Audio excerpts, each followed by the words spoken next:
Yeah, I saw the question and I forgot to look up the whole but I seen it.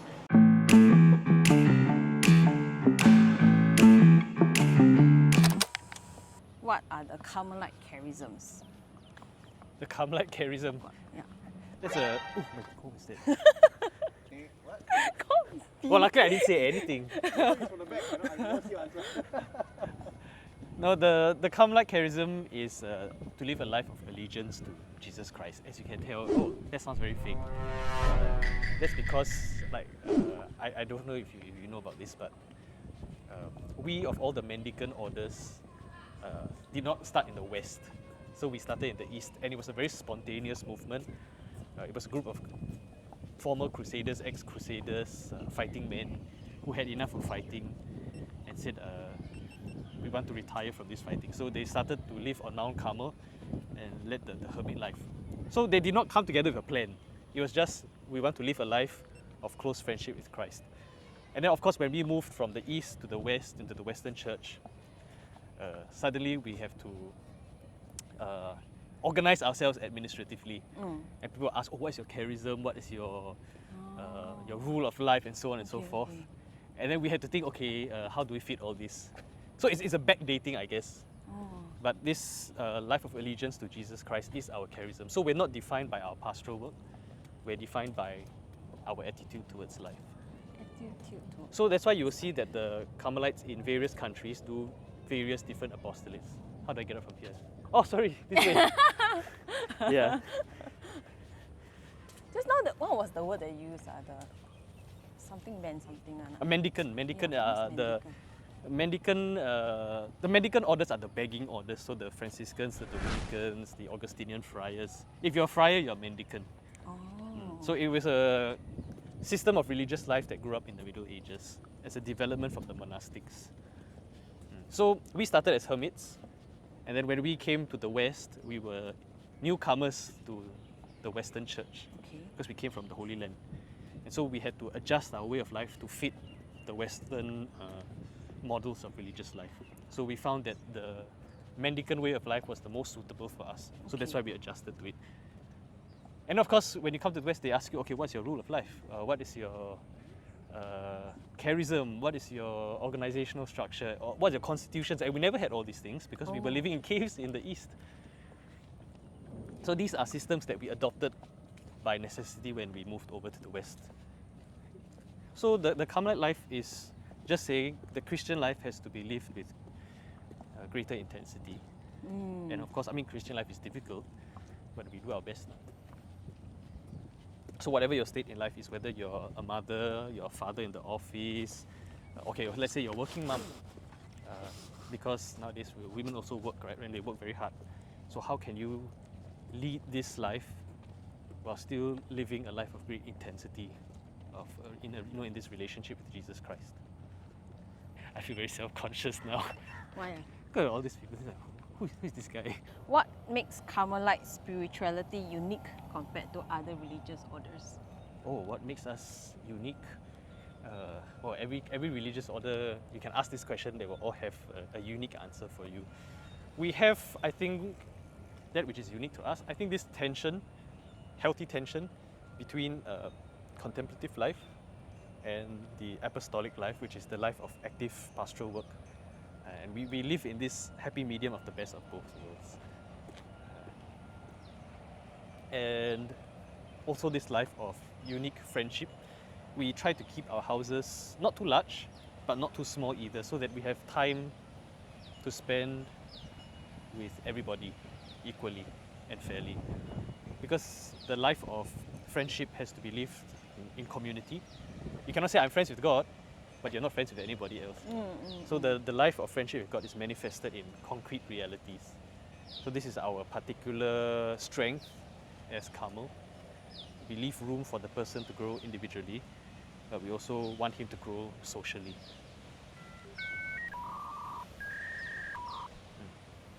Very deep, but then also very simple at the same time. Yeah, no, because we don't, we don't need to overcomplicate stuff, when we talk about the Carmelite ideal of living an intensely Christian life, it is living an intensely Christian life according to your state of life. So we feel that Even St. Francis de Sales would speak of the same thing. Wherever you are in your vocation in life, you must be able to live it to the full.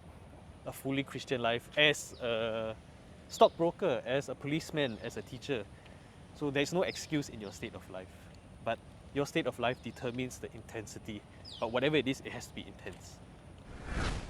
Can you explain what is the Discalced Carmelite Order and why St. Teresa of Avila and St. John of the Cross reformed the Carmelite Order? Like, what happened before them and why was it necessary?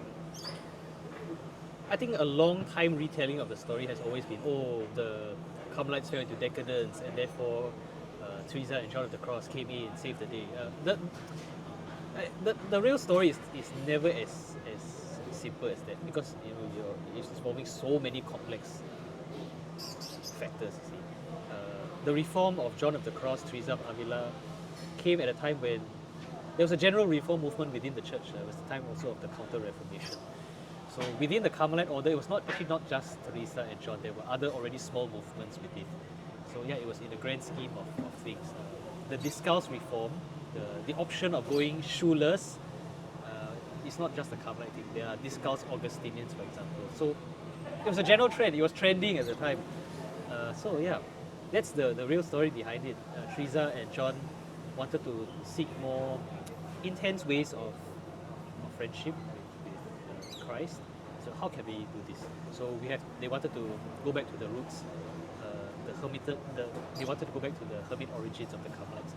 We want to set aside time for personal prayer, more intense personal prayer. Yeah. So it's not a story of, they are bad, we are good. It's more of, how can we be better friends with God? What was this shoeless trend then? So the shoeless trend is that to signal your more intense friendship with God, we will go shoeless, barefoot. So the Discalced Augustinians, for example, if I'm not mistaken, also happened because they were signaling, this is our external manifestation of our deeper commitment. We will go shoeless, so we wear sandals, for example. And here you can see the wisdom of St. Teresa, because she saw the friars going barefoot in the snow, and she said, that's not very good for your health. So please, at least, take prudent care of the body also. So St. Teresa is let's have some common sense here. Lay Catholics who are watching this channel, how can they try to incorporate the Carmelite spirituality in their lives? Like, what are small things they can try first? Small things they can try. So I think we work with the general principle that we are to live an intense friendship with Christ. Full stop. So how can I live this intense friendship with Christ in my state of life? As a mother, as a banker, as a car salesman, as a teacher. And there's so many ways of living it out. Let's say as a banker, for example, then you say, how can I be a responsible banker? How can I use the talents that God has given me in the world of finance to be financially responsible, to help others be financially responsible, to be morally responsible. At the same time, in my career, help others be the best version of themselves they can be. And then how can I transform the working environment around me? Maybe they are not believers, maybe they're not Christians, not Catholics, but how can they be the best version of themselves in terms of the moral life, in terms of their acting according to their conscience, and hopefully in time this will also then lead them to a sparking of friendship with the truth, the one who is good and the one who is beautiful. And then in their own way, hopefully they'll discover Christ along the way. The duties of our state of life, what God asks of us, and we live that first faithfully, and then we think about, I've settled this, now what more can I do? So sometimes we want to jump to the higher without settling the lower first. And holiness can be found in the duties of the state of life. Yeah. So a lot of times, for example, students, right? How being a student, what being a student is like. Sometimes you're like, why do I need to study this? I want to study things that I like to study. Of course, we all want that. But let's study the things that the state of our life is first. Lay the foundations. Study is tedious, yes, but it lays a discipline which will come in useful at later stages. to, like you said, no, let's learn to walk before we run. I always tell them, study if applied well and in pursuit of the truth, in pursuit of that which is noble and good, is sacred study. It's no longer I'm studying because I want to pass an exam. I'm studying because I want to uncover the truth. And then it becomes not just study but sacred study. You know, last time when I was studying, I really hated physics. Oh my God. I hated math. I mean, yes, I I don't like math really. Physics was like on Math top and of physics it. like the same. So, but then after that, I like, my parents made me study math and science, no choice. But then now I think about it, I think it forms me to think in a logical manner. So that when I talk to people or I think through things, right, it's like methodological. you know your steps. Yeah. Why are some Carmelites cloistered and some are not? The ones who are cloistered are the nuns. So the way they are, because they were established in a time when all women were cloistered. So this idea of sisters who are not cloistered only came about when I believe Vincent de Paul started the sisters who do apostolic work. Before then, there were only nuns who were cloistered. So it has always been the case that the nuns are cloistered. Then the friars, because the nuns are cloistered, the friars were formed to spread the work of the nuns. So we are the hands and feet of the nuns. So that's why we are out. If doing you work. are the hands and feet, then the nuns is what?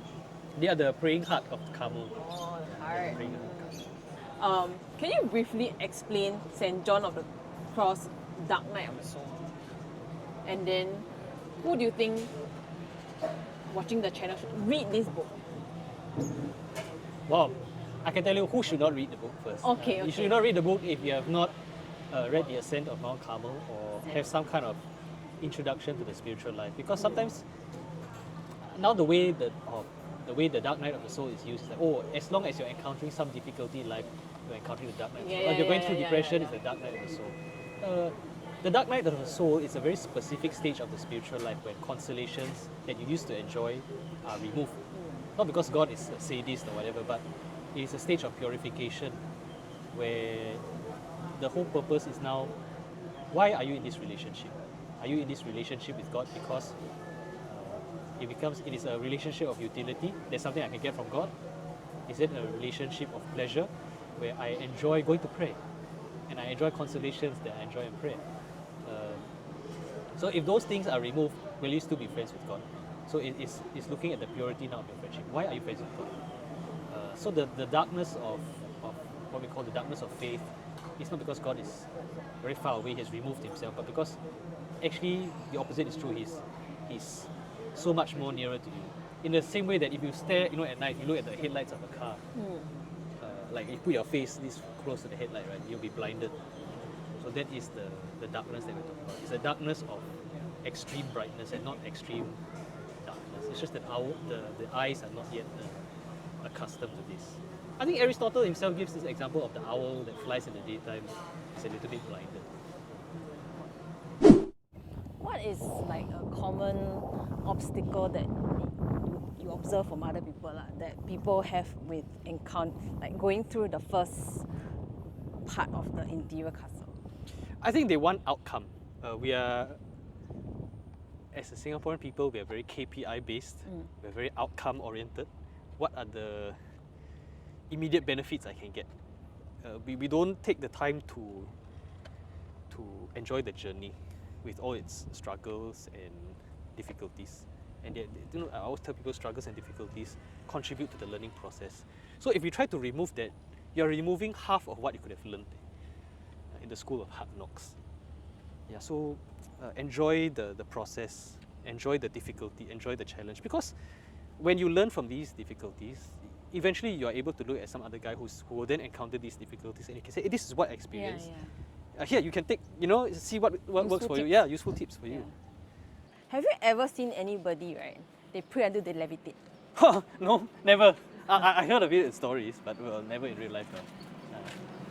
That'll be interesting. Yeah.